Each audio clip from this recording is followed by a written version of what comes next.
안녕하세요. 오늘부터 한약의 기본 상식을 알아보고 알려진 다양한 한약 처방들을 함께 공부하겠습니다. 한약은 크게 상약, 중약, 하약, 세 가지로 나눕니다. 상약은 건강을 유지하고 질병을 예방하는 약을 의미하고, 중약은 이미 발생한 질병을 치료하는 약을 말합니다. 하약은 독성이 강하여 전문가의 처방 없이 함부로 사용 못하는 위험한 약입니다. 그리고 한약재는 효능, 신체 내 적용되는 기관, 맛, 약성, 약재의 부위, 5가지 기준으로 분류됩니다. 1. 한약재의 효능으로 분류합니다. 해열, 지혈, 땀샘, 이뇨, 혈행, 어혈, 쇠약, 수렴, 진정, 장기 및 기관, 기침, 천식 등. 2. 적용기관은 간장, 심장, 비장, 폐장, 신장, 대장, 소장, 위장, 담낭, 방광, 삼초 등을 말합니다. 3. 맛으로 단맛, 쓴맛, 신맛, 짠맛, 떫은 맛, 담백한 맛으로 분류합니다.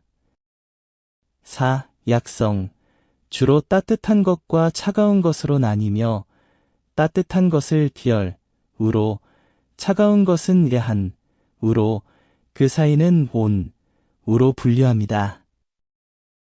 5. 계약용 부위, 뿌리, 줄기, 나무, 나무 껍질, 잎, 꽃, 식물 전체, 과일, 씨앗, 광물, 동물 등으로 분류합니다.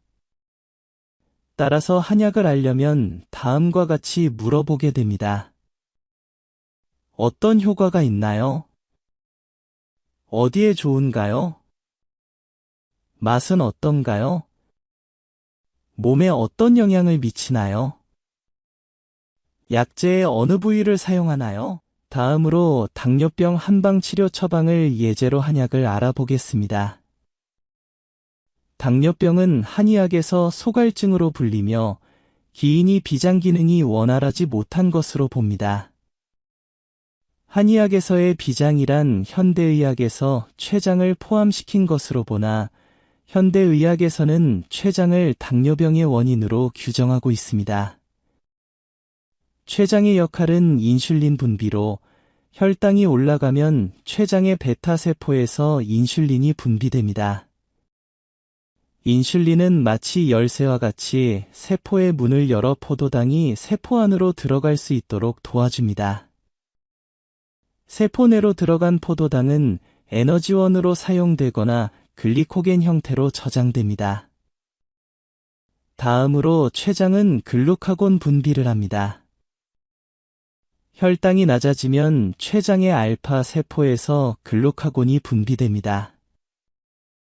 루카곤은 간에 저장된 글리코겐을 분해하여 포도당을 혈액으로 방출하도록 신호를 보냅니다.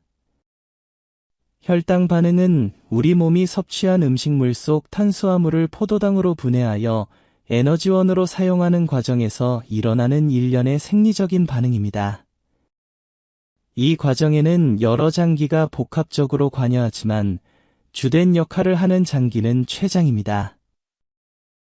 췌장의 베타세포가 파괴되어 인슐린을 충분히 생산하지 못하게 되면 심한 갈증, 잦은 배뇨, 체중 감소 등이 나타납니다.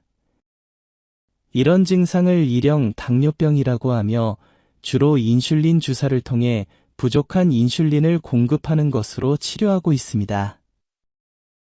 인슐린 저항성이 발생하거나 췌장의 베타세포 기능이 점차 떨어져 상대적인 인슐린 부족이 발생하는 경우를 이형 당뇨병이라고 하며 초기에는 증상이 없거나 경미하지만 진행되면 일형 당뇨병과 유사한 증상이 나타날 수 있습니다.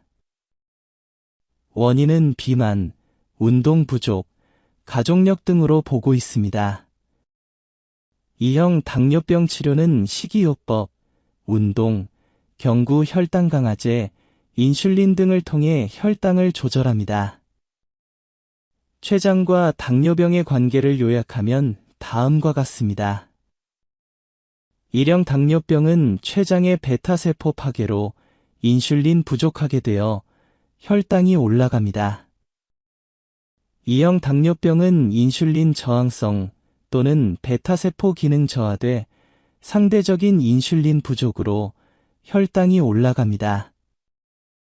따라서 췌장의 건강은 혈당 조절에 매우 중요하며 당뇨병 예방과 관리를 위해서는 췌장 건강을 지키는 것이 중요합니다.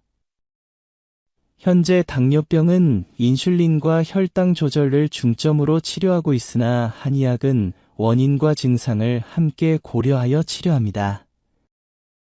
예를 들어 당뇨병 환자는 땀이 많이 나고 때로는 팔다리가 저리고 통증이 발생하는데 이러한 증상의 한약이 매우 좋은 효과를 보입니다. 두 번째로 당뇨병에 대해서 한약은 당과 지방대사를 종합적으로 예방하고 치료하는 역할을 합니다. 예를 들어 환자의 증상에 맞추어 처방된 한약은 혈당을 조절할 뿐만 아니라 혈중 지질도 조절하며 심장에도 이롭습니다. 세 번째로 한약은 합병증을 효과적으로 예방하고 치료할 수 있습니다. 예를 들어 당뇨병성 망막병증으로 시야가 흐려질 때 단순한 혈당 조절 치료는 특별한 효과가 없으며 레이저 치료를 하더라도 시력을 개선하기 어렵습니다. 이는 말 그대로 주된 문제를 해결하지 못한 채 증상만 치료하려고 하기 때문입니다. 아래에 당뇨병 2형 환자분이 효험을 보고 있다고 추천한 한약 처방을 함께 알아보겠습니다. 당뇨 7근탕, 단위, 그램. 생황기 30, 생지황 30, 인 30, 산약 30, 천화분 30, 석계 10, 갈근 15, 괴전후 15, 호장 15, 육계 3. 탕제 후 하루에 한 첩을 3회에 나누어 마십니다.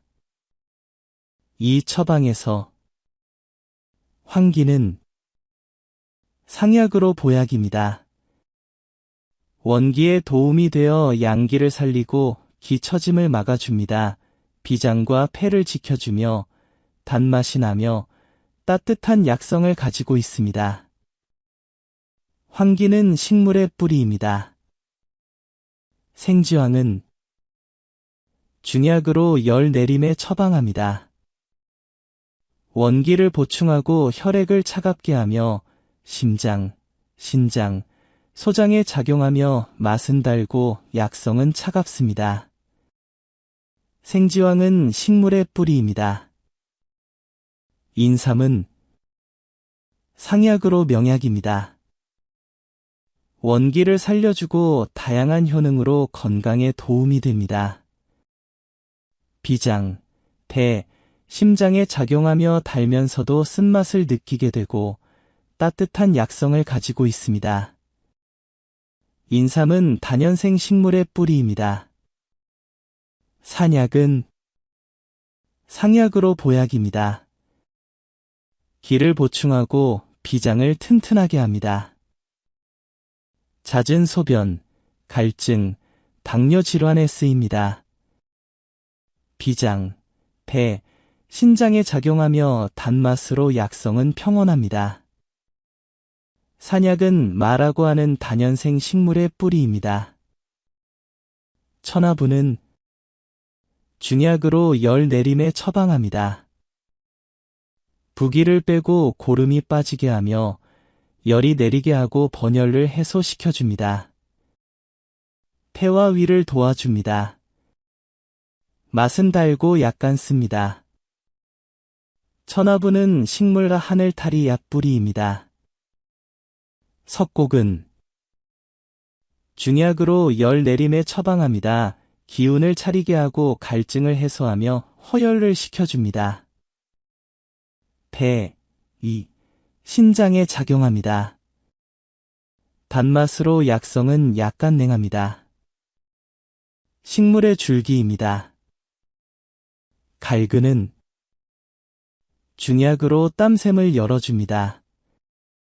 근육을 풀어주고 열을 내리게 하며 갈증을 해소하며 숙취 해소에도 효과가 있습니다. 폐와 위에 작용하며 단맛에 신맛이 더해 있으며 약성은 냉합니다. 갈근은 식물의 뿌리입니다. 귀전우는 중약으로 혈당 수치를 낮추어 줍니다. 그리고 기생충을 죽이며 어혈을 풀어주고 부기를 빼줍니다. 맛은 쓰고 약성은 냉하고 독성이 있을 수도 있다고 합니다. 귀전우는 식물의 가지의 부속물입니다. 호장은 중약으로 피를 맑게 하고 어혈을 풀어줍니다. 열을 내리고 해독 효과도 있어 종양이거나 뱀에 물렸을 때 바르기도 합니다. 약간 신맛이 나고 쓴맛이 있으며 약간 매운 성질이 있습니다. 약성은 냉한 것으로 혈액순환과 어혈 제거에 유효하여 이 처방에서 매우 중요합니다. 호장은 마디풀의 줄기와 뿌리를 말합니다. 육개는 중약으로 속을 따뜻하게 합니다. 한기를 빼주고 통증도 완화시킵니다. 혈당을 낮추는 작용도 있지만 소량만 사용해야 하며 과도하게 사용하면 역효과가 초래될 수 있습니다. 육개는 나무 껍질입니다. 증상에 따른 추가 조정.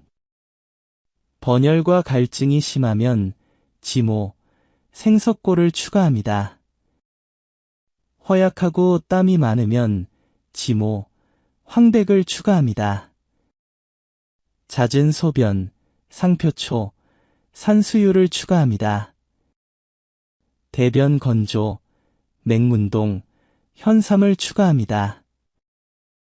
손과 발에 땀나면 지모, 지골피를 추가합니다. 허리와 무릎이 무기력, 숙지왕, 구기자를 추가합니다. 팔다리가 저림, 삼칠, 적작약, 을 추가합니다. 입마름과 땀, 황련, 맹문동을 추가합니다. 눈 망막 변화, 구기자, 결명자를 추가합니다. 피부 가려움증, 백질려, 지후자를 추가합니다. 병세가 안정되면 탕제를 환제로 바꾸어 6에서 12개월간 복용하여 회복을 도모할 수 있습니다. 아울러 당뇨병이 없더라도 비만하거나 당뇨병 가족력이 있는 사람이 혈중 지질이나 혈압이 비정상일 때는 반드시 혈당을 모니터링하여 당뇨병이 있는지 혹은 당뇨병 전 단계 증상이 있는지를 확인해야 합니다. 혈당이 이미 높아졌지만 당뇨병으로 진단되지 않은 경우 조기에 식이요법, 운동을 진행하고 필요한 한의학적 치료 방법을 병행하여 당뇨병으로 발전하지 않도록 해야 합니다. 이상으로 당뇨병 처방으로 한약에 대해 알아보았습니다. 앞으로 함께 살피게 될 한방으로 한약에 대한 이해를 높이고 나에게 맞는 한약을 선택하는 데 도움이 되기를 바랍니다. 이상의 내용은 오래 살기 동호회에서 함께 탐구하는 한약 처방으로 전문의의 처방을 대신할 수 없습니다. 혹시 당뇨병 환자께서 이 처방으로 조제하시려면 한의사의 소견에 따르시기 바랍니다. 다음 편은 어지러움에 도움이 되는 한방을 내용으로 준비하겠습니다. 오늘도 오래 살 기동호회 채널을 찾아주시고 구독과 좋아요, 클릭으로 응원하신 분들께 진심으로 감사드립니다.